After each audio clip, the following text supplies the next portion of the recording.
Alright guys, so Bose is trying something completely different when it comes to open ear audio. Now, a few years back, they tried to release the Bose Sport open ear headphones, and honestly, those just never really caught on for a number of reasons. But the pair that we're going to check out today, which is the Bose Ultra open earbuds, this is kind of trying to pick up on a market that's definitely starting to catch on. The open ear market is becoming very popular for a number of reasons. Most people are wanting to stay connected to their device, but they really still need to stay connected to their everyday life, or they still need to hear their surroundings.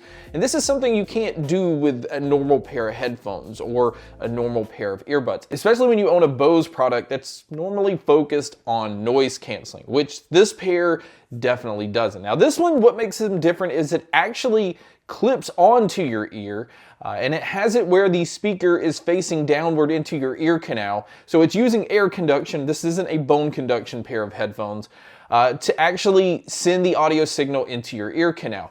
Now I do want to say this about the design, and one thing that I've noticed is on Bose's website and all over Bose's marketing for these, you pretty much see them on females, and you'll see them on males, but they have feminine features, like a certain jawline, they have a smaller face. And the reason I think they're doing this is because with these clipping onto your ears, they kind of look like earrings. They don't look like a pair of earbuds. Obviously they're not, but hooking onto your ear just has a completely different look than what we've seen on earbuds in the past. So this is going to be an acquired taste when it comes to the design. And surprisingly, they're very comfortable. I was able to wear them for a long period of time. They're easy to kind of forget that they're there. Now I did notice when I was out doing yard work with these on, if you're moving around quite a bit, there are times where you feel like you need to just kind of push it back into your ear canal. It feels like it kind of moves around a little bit, which isn't something that I was expecting these to do. Now the case on these looks just like a normal pair of earbuds case. There's nothing special here. And I was kind of surprised that the case on these doesn't support Qi wireless charging. Again, we're going to go back to this quite a bit throughout the review. These do retail for $300, which is pretty expensive for this type of technology. But I guess it's kind of to be expected with it having that Bose Ultra name attached to it, because the earbuds and the headphones that they've released under the Ultra name, they're definitely pricey when it comes to comparing these to the competition. But comparing these to the other Ultra items, the one glaring thing that's missing from this pair is it doesn't have noise canceling, which it can't because of its design. Another thing is this pair does support Snapdragon sound, but you do have to have a device that is compatible with this, which that's very limited. I do think over the next year or so, we're gonna see pretty much every device out there when it comes to Android be able to have this Snapdragon sound. But as it is right now, there's only a few phones, maybe a handful or so out there that support this. So although it's nice that it has this on these earbuds, it's not gonna be something that a lot of people can take advantage of. Now the first thing, you're gonna wanna download Bose's app. I had an update like right out of the gate, which already addressed a couple of things. I noticed on Amazon there were already reviews saying that they had some hiccups when starting audio. When they'd start a song, like there'd be some kind of delay or static or flickering when it came to the audio. The update completely fixes this, so I did not experience this at all. Another feature that wasn't initially on my pair, but it did come with the update, is the auto volume feature. So it will just kind of automatically adjust the volume level if you have this turned on. If you're in a noisy environment, it'll obviously turn the volume up. When you go into a quieter environment, it will turn it down. And what it's trying to do is keep everything even to the volume level that you initially set it at. So that's a nice feature to have. Obviously, the app will allow you to keep these updated. There are some EQ options, but I'm going to go ahead and say that there's not really much that you can tell the difference between switching in the different EQ options, or even going in and customizing the EQ settings the way that you want. Now I did have to bump up the bass a little bit, which I'll go into a little bit more once we talk about the sound. And then as far as anything else in the app, you do have some different sound modes. And this is one of the main selling thing about Bose's Ultra lineup. They have what they call immersive audio. You can basically listen to these in stereo mode. You can listen to these in an immersive sound mode where it will follow your head tracking, which we've seen in other things like the AirPod Pros.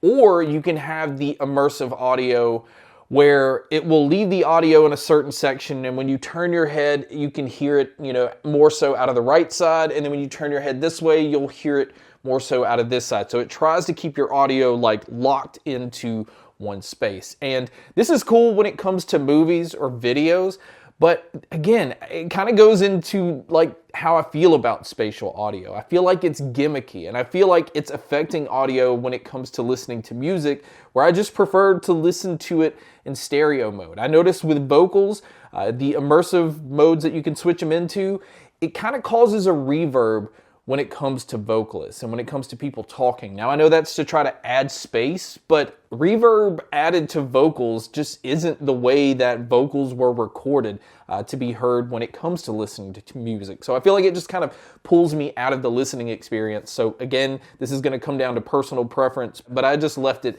in that stereo mode. Now, as far as using these outdoors, it does come with an IPX4 rating. And I really wish that this would have had an IPX7 or higher rating. I feel like a pair like this should be waterproof. It's obviously made to be used all day. It's made to be used in any environment because it's made to where you can hear your environment. And having that IPX4 rating means it's fine against splashes and sweat and rain and things like that. But just, you can't submerge it into water. And I feel like if it's starting to rain heavily, it's not going to be protected against that. So do keep that in mind.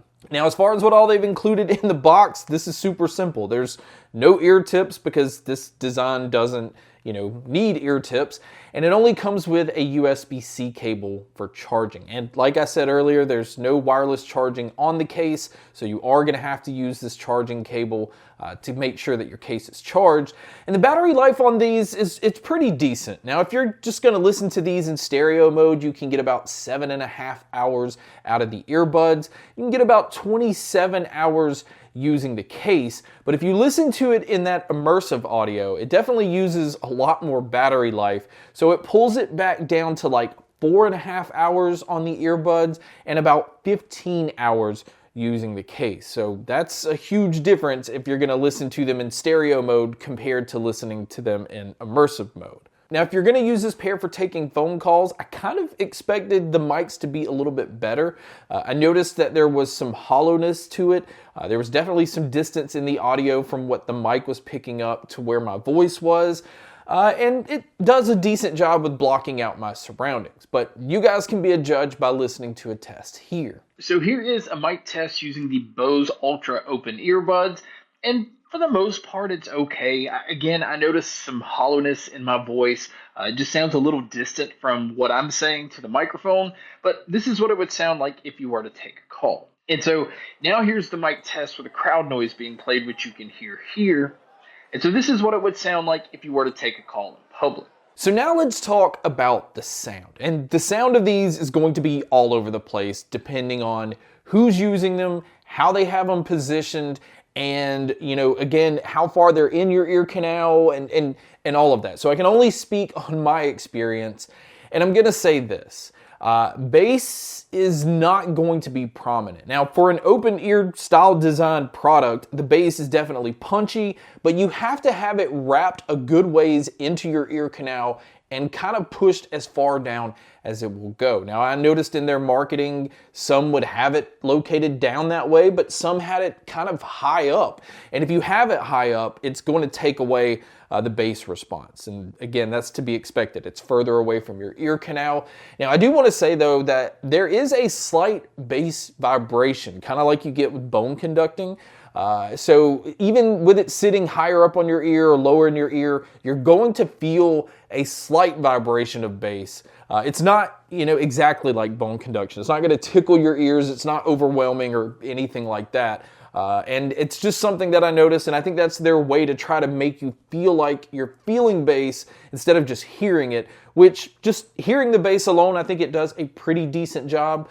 Again, if you're a bass head, I think you're going to be disappointed in this, but I don't think most bass heads are going to find open ear audio to be like the best match for what they normally are used to listening to. Now, when it comes to the mids and the treble, when it comes to clarity and details, this pair is fantastic. It's excellent when it comes to this. You can hear subtle things. The volume on these get extremely loud, so, technically it can sound pretty close to a pair of earbuds, like being isolated from everything else. But do keep in mind though, if you turn these up like around 70% volume and higher, that's when people around you can start to tell that you're listening to music. But it's not to a point where they can hear every little word and every little thing. And this is something that is kind of a problem with other open ear style earbuds.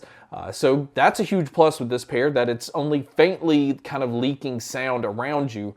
Which means if you're going to listen to them at work where people are around you and it's more of a quieter environment, this isn't going to be something that's going to bother the people around you. And it allows you to still be able to hear the people around you. And then when it comes to the sound stage and the sound imaging, obviously by design, this pair sounds extremely open. And in that immersive audio, it does open it up even more. And again, I think it's just that reverb that's making you seem like you're in a more open environment that, kind of has an echo to it. But positional sounds, this pair picks up very well. You can hear left, right, in front of you, behind you, but in front of you and to the left. This is just an excellent pair for being able to find different sounds. So my overall opinion is I do feel like this is going to be a very tough sell for Bose. I think it's going to fall in that same line like the Bose Sport open ear earphones did, where it sounds good, the approach is nice, the presentation is nice, but I don't think everybody is ready to spend $300 on something that's not giving them the best audio experience. It's not isolating them from everything else. It's not giving them the bass that they're used to with the more consumer products. This is a tool to be able to listen to audio in places where you can't use earbuds and headphones. But $300 and not having noise canceling, also not being able to have Qi wireless charging on the case, which at $300, this should definitely be a given. I don't think the sound of these and the functionality is going to be enough to warrant that price tag. So if you're just looking for a way to listen to your music and still be aware of your surroundings and you want some really good audio quality, just go and look at some of the other options out there. But if you're just a fan of Bose, and you like the look of the clip on the ear, and it just, again, it leaves everything pretty much open and it makes it extremely comfortable. Again, you can kind of forget that they're even sitting on your ear. Maybe it's worth the $300 price tag to you, but again, I think there's some much better options out there, but that's just my opinion. And when it comes to audio, all of this is completely subjective. But guys, thank you so much for checking out this video. Thank you so much for checking out all the other videos. And as always, make sure to stay tuned for more.